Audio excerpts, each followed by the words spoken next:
absolutely. So it has been interesting looking at the previous speakers and their focus.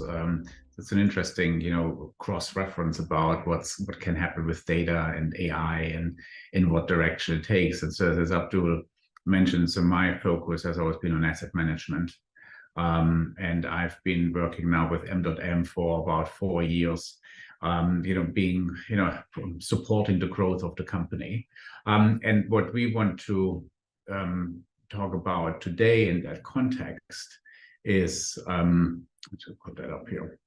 It's basically to see how this combination of analytical AI and generative AI can help in the decision-making process from an investment perspective. So how can it help a portfolio manager? How is it able to, enhance the robustness and the quality of decisions? And before I go more into that, just let me introduce MDOTM to you, so you get a feeling where we are coming from and why we are qualified to talk about it. So MDOTM is a fintech company that was started 8 years ago by Tommaso Migliore and Federico Mazzurin. So both of their last names start with M, hence MDOTM, with the idea that there has to be a better way in dealing with the increasing complexity of financial markets than pure econometrics or pure fundamental management.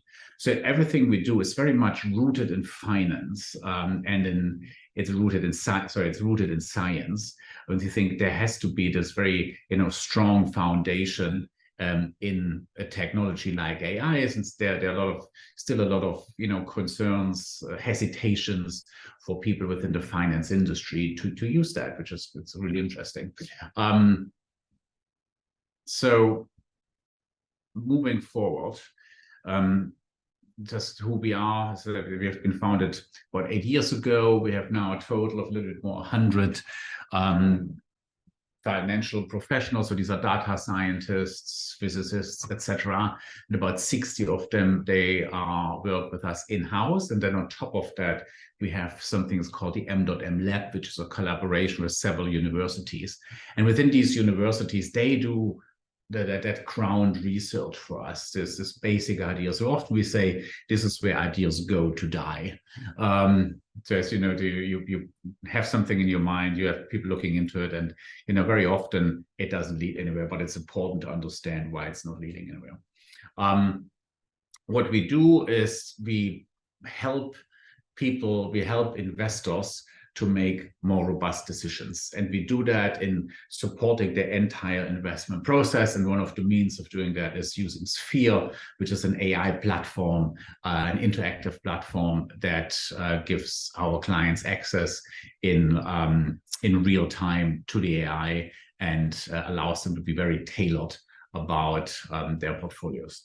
So, but let's go back and think about where we actually are with AI. And I think it's a technology, it's a science that has, as we all know, has been developing since actually the late 1950s last year, and of the last century, and has going through a lot of changes. And then, so you started with the space research, but there was not real benefit in a broader sense.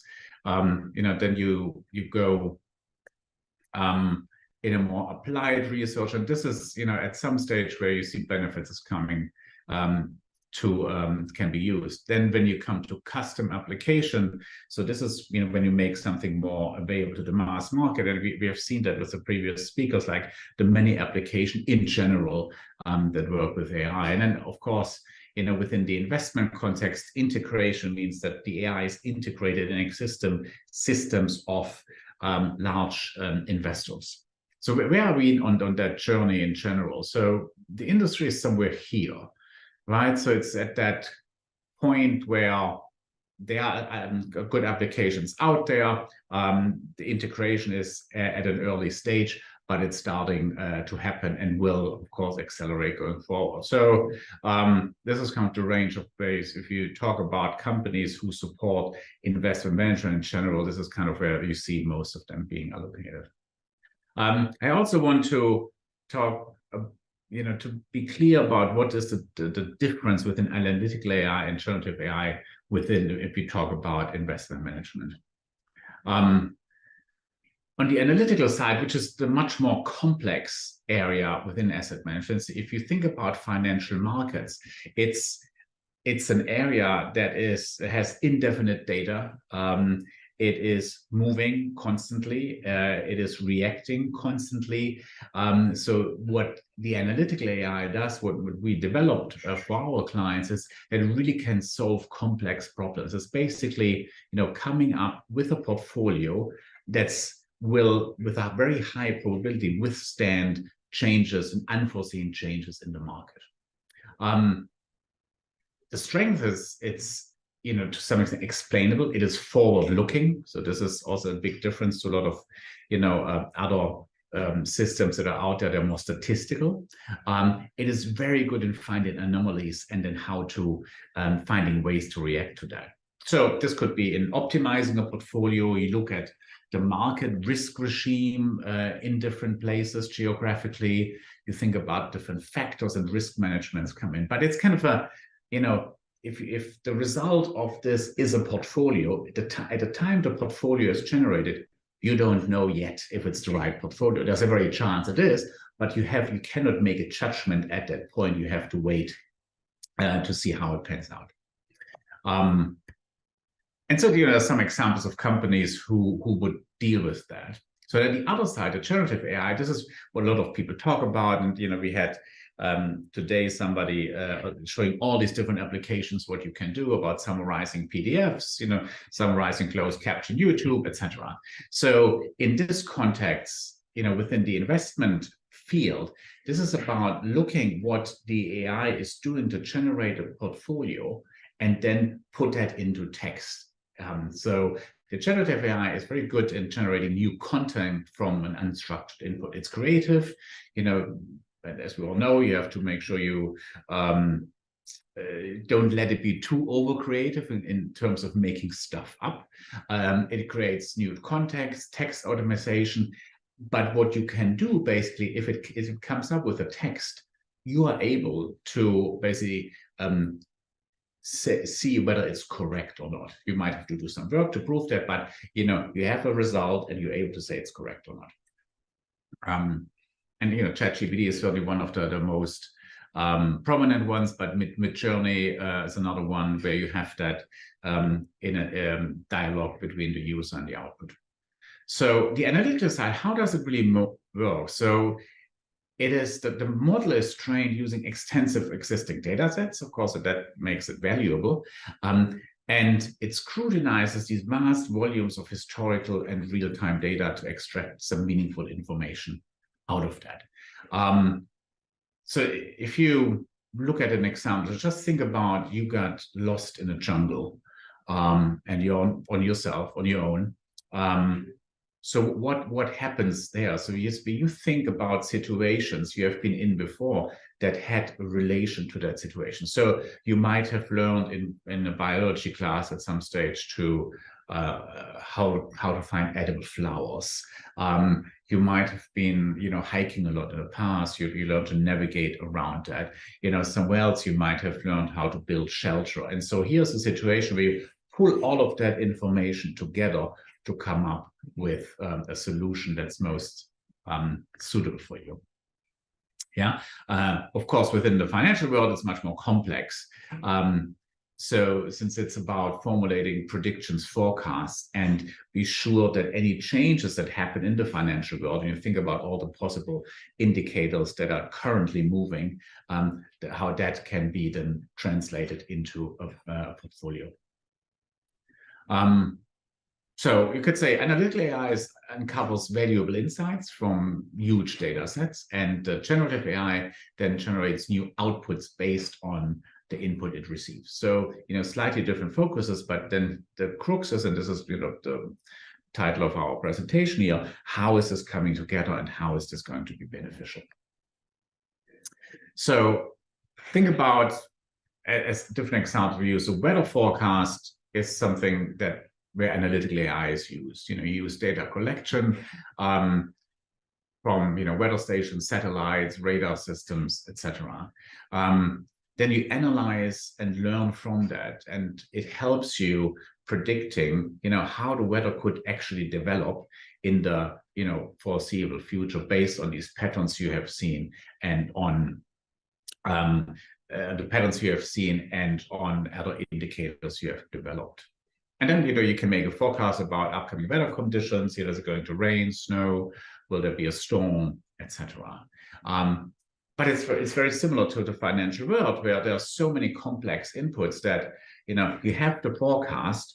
At the time the forecast is out, you don't know if it's going to be correct. You have to wait to see how the weather develops. But you try to be as accurate as possible and adapt to all the changes that come in.